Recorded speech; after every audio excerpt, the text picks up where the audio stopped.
Hey everyone, I'm very excited for this project. I decided to make some earrings for my friend just because she's very special to me. And I am going to try to make Totoro earrings. So here are some templates that I got off the internet and I printed out. So yeah, that's those. And there's a second page just for reference, especially the side view of Totoro, just so I know how fat I have to make him. And let me just do it like this. So here is the earrings that I want to make. Sorry. Fold this one more time so you can see. So here is the earrings. So that's one of them and that's the other. So I wanted to make two colored bows, then this little, I don't know what they're called, dust balls or something, and then a teeny tiny Totoro, and the other earring is going to be the little girl. I forgot her name because it's been ages since I watched Totoro. I will look it up and put it on the screen somewhere. Okay, so let's get into the materials. Let me just leave this here, the side. So for the bow, or the bows, you're going to need some ribbon. You can leave out the bows if you don't like them or if you don't have ribbon at hand. So I chose these two greens. This one's see-through, which I think is really cool. So that's going to be the larger back bow. It's 7 millimeters in width. And then this other green color, and I think this is 3 millimeters or so. I don't know. It's really the thinnest satin ribbon that I can find.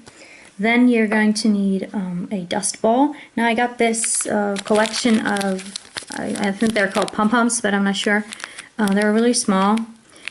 Amazon, I don't know, it was maybe €3 or something, and it was a much larger set, but these are just the colors that I kept. I threw the other ones away or gave them to my cats for playing. So you're going to need one of those. You can also make them yourself if you're good at that. And then you're going to need some balls, some eyeballs. Now these are ones that are jiggly, if you know what I mean. You can also just make some from polymer clay and then glue them onto the dust ball. Whoops. Then, to attach the dust ball to the rest of the earrings, if you want to turn them into earrings, you're going to need an eye pin. Then for the Totoro, you're going to need one head pin. Then for the other earring, again, the bows, and of course jump rings to attach the bows to the earring hooks and the chibis. But I don't have those here right now. And then for the chibi, you're going to need another head pin. You can also use an eye screw or an eye pin, but I like to use head pins just because you stick them all the way through the whole chibi, and that way it'll hold together. It just gives it more strength. And of course you're going to need some earring hooks. These are real silver ones just because my friend is allergic. Now let's move on to the clay that you'll need. Of course you're going to have to mix some gray color, so you're going to need black and white. I'm using Fimo Soft as always. For the, yeah, and that's for Totoro, that's pretty much it. You can use some green clay if you want to attach a leaf on Totoro's hat. I might not. I have to see about that. Then for the girl, you're going to need some flesh color.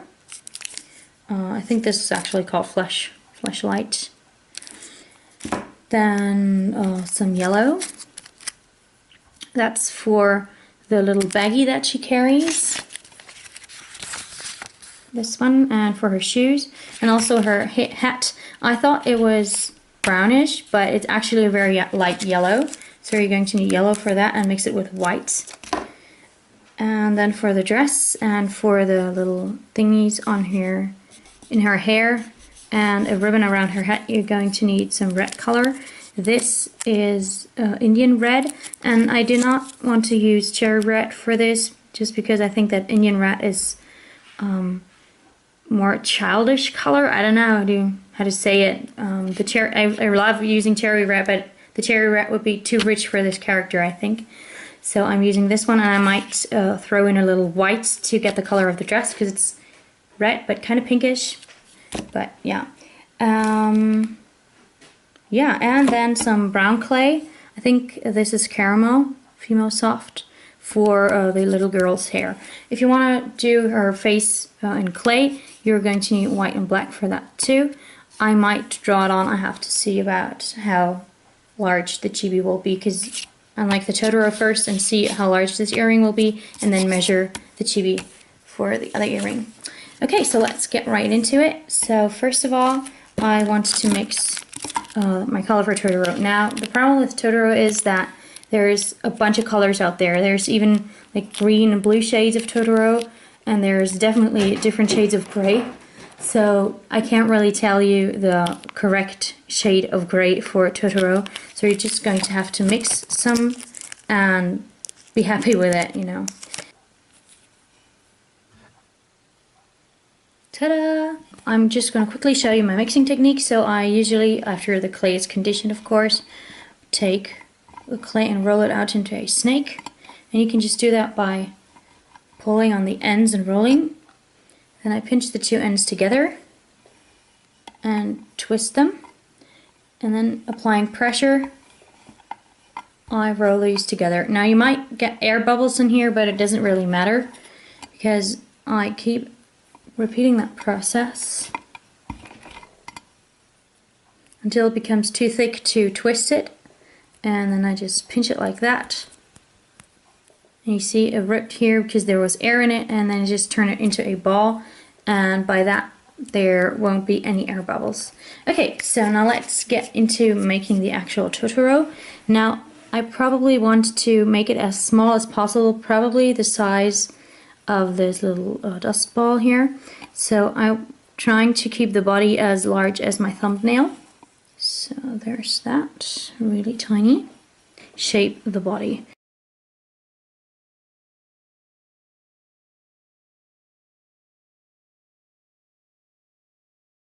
Let's turn to the arms.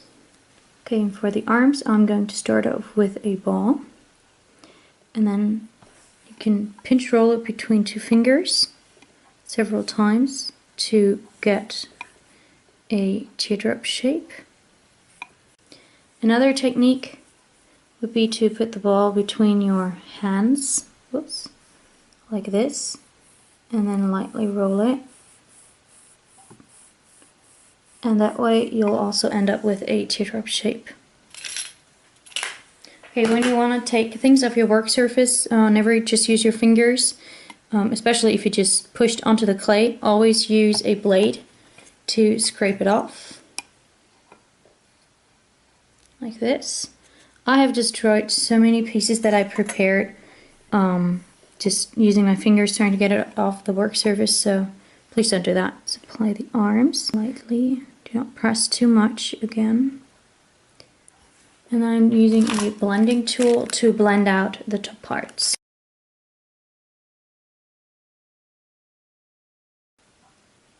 Okay, so that's it. So let's continue with his little tail.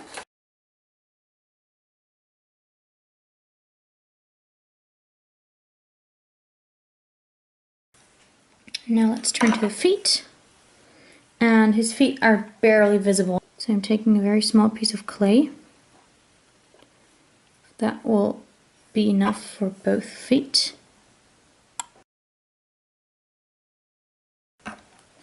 So up until now I used this one, which is rather large. It's a size 2. But I'm switching to this one, and it's got a different shape too. And this shape is perfect for modeling balls onto clay.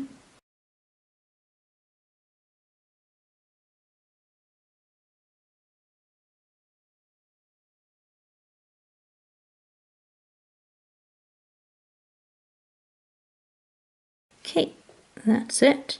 If you find your feet too pointy, then just push them in, but not yet. You want to leave them a little pointy, because now we're going to attach the claws. And it's perfect if your feet are still a little pointy, because then you can just like prepare the claws on the work surface and then push the Totoro into it, or into them. So take some black clay. If you have a clay extruder and you're making a larger version of a Totoro, you can use that. I do have a clay extruder, but since my Totoro is so small, I'm going to have to make the snakes with my fingers.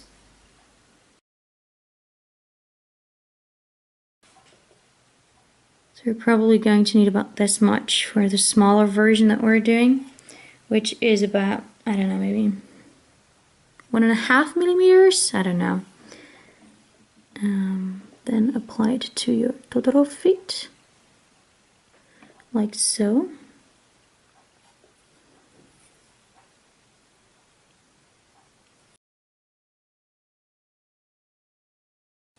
So there's the little feet, and now you can just push him onto the work surface really lightly to flatten them out a little bit more. So you can see his feet are not as pointy as before, or his legs. So that's that. Keep the snake that you rolled for his whiskers, but put it aside for now. Take some white clay, conditioner clay. So there's more than one way to doing this, so you can flatten out the white sheet. It would probably be a setting, I'm guessing a 7 or something like that. And then you can cut out the mouth from this. That will be the first way of doing it. The other way that I'm going to be using for the eyes is just taking a small amount of clay, and instead of rolling it into a ball, pinch roll it between your fingers on both sides, like so, and then just use that and press that onto Totoro.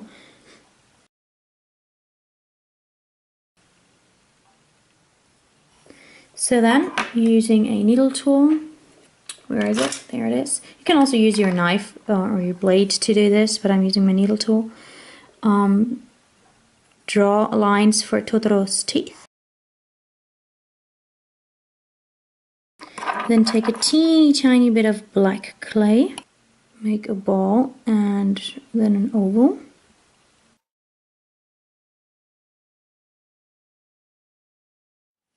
And put it in the middle of Totoro's face.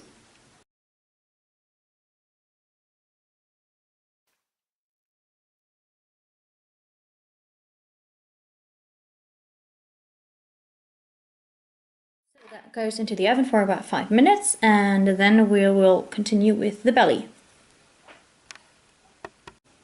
Back again with our little Totoro. So he's been pre-baked for a couple of minutes. 5 are enough. So the belly is not really white, as you can see here. So there's the eyes that are white. And this is more of a yellow flesh undertone. Ta-da! Okay, so to get this color, I mixed equal parts of white and flesh color, and then I added in a little bit of yellow.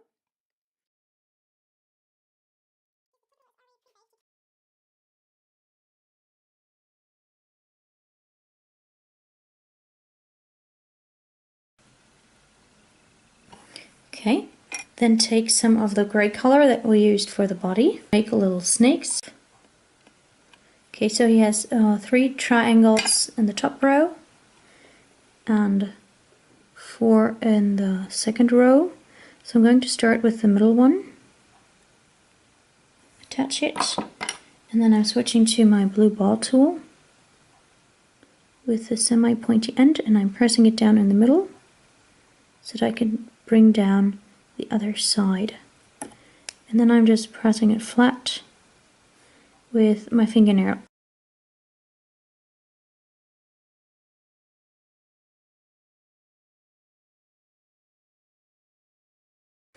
Okay, so here is your finished Totoro. You can go ahead and bake it again. I'm adding a leaf to its head. So, apart from the colors that I mentioned at the beginning of this very long video, you are also going to need some green. I don't know, maybe this much.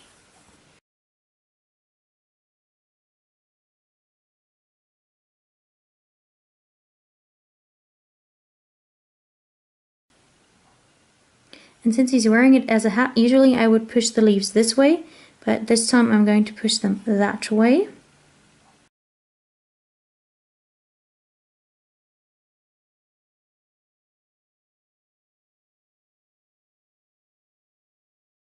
Go ahead and bake this, and then you can maybe add a little bit of pastel shading to the leaf or a wash of green paint if you want it a little darker. Okay, so see you in a second. So here's our little baked Totoro, and I've already explained this. His loop needs to go this way around, so it's facing his nose, if you want to put it that way.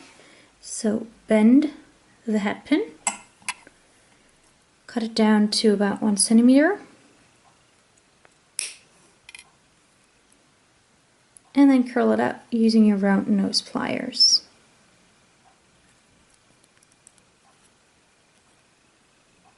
Be very careful, you're going in between the ears, do not break them off. I know there's wire in them, but still be very careful about that.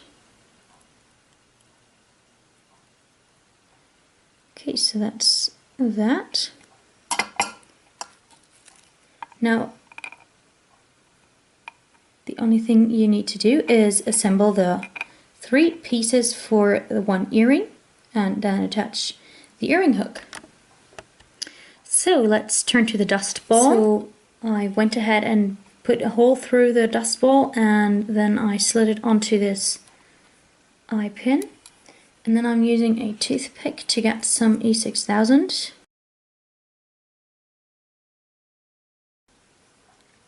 Okay, so I applied some glue onto the eye. And then I'm putting the eye onto the dust ball. Okay, so then let that dry and then make the loop later. So this glue should be dry by now. Now be careful, the bow will go here, right? And the jump ring attached to the bow will go like this. And if you don't want your dust ball to look sideways, this loop that you're making has to go like this. So this way around. So bend it back or forwards or whatever, doesn't really matter. Okay, let's turn to making the bows. This is a double colored bow, so you want to start with the back. I'm using this see-through satin ribbon for that. So anyways, put your ribbon or wrap it around your foot like this, and it's important that it has 4 spikes. Come here. Then between 2 fingers, hold the upper end, like so. I'm using my middle finger and my ring finger. And then take the end that's at the back of the fork and put it in there, so under, in the middle.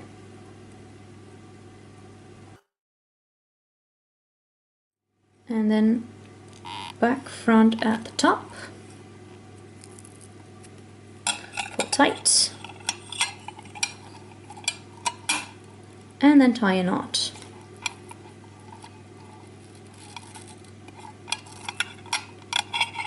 And since the ends do not look face down, I don't like that. I usually hold them down at any angle that I like. Might want to let them go to the side a little bit, otherwise it's going to interfere with the jump ring and then with the charms that you're going to attach to the bow. So apply some super glue. This one's almost empty. I hope it will suffice. But and put the cap back on right away, otherwise it's going to dry out. Happened to me before, don't do that. And then just let it dry for a couple of seconds. And when it's dry, you'll know it's dry when the shape holds. Just use a tool, this is a Sculpting tool, and then slide it off. And let it dry completely on your work surface. Then take your other color, I'm using this other green, and this is the front part of my bow, and make another bow. So again, the upper part, so in front of the fork, can be shorter, then grab that, go down in the middle,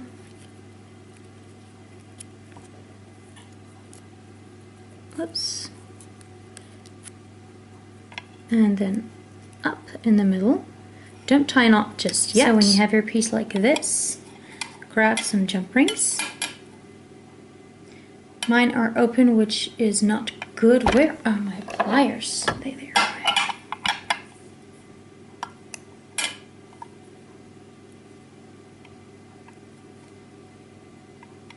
I know that's not the way to close a jump ring, but whatever. And you might want to use bigger ones, just because it's easier that way to attach the charms. Then slide them onto the ribbons.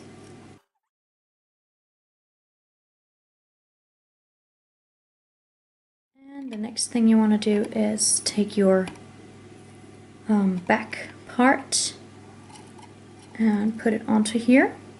I know you need like 5 hands for this technique, but hang in there, ganbatte.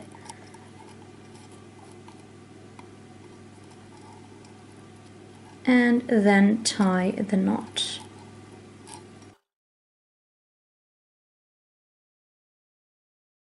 So at this point you want to make sure, because you're going to glue this again, that you can still open the jump rings. So you do not want to glue the opening into the bow, because we're going to use it.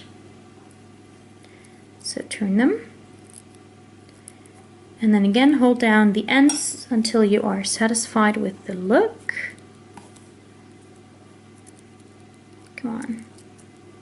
And apply some super glue.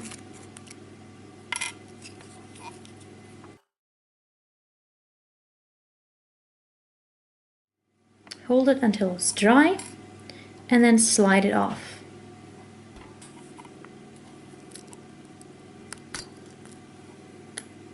Like so.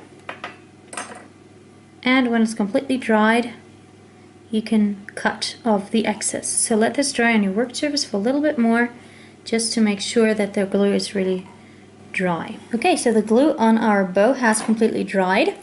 The other one is still drying, but I'm going to show you how I make, or how I finish the bows. So cut the bow to the length that you desire.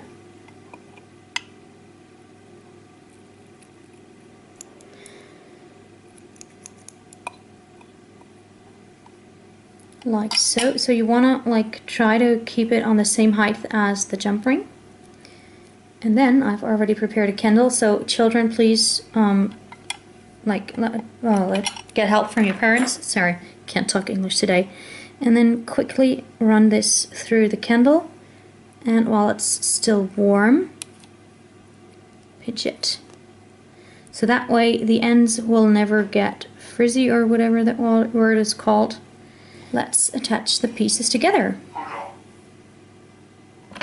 So you're going to need 2 pairs of pliers for that. I'm using those 2, it doesn't really matter which ones you use. And then take the lower jump ring of the bow, bend it apart. And this is the front. Attach the little dust thingy. Gonna have to use another pair of pliers, another one with round noses. This is a really good jump ring. Okay, so that's closed. That's the first part. And then let's attach the Totoro. So here's the little Totoro.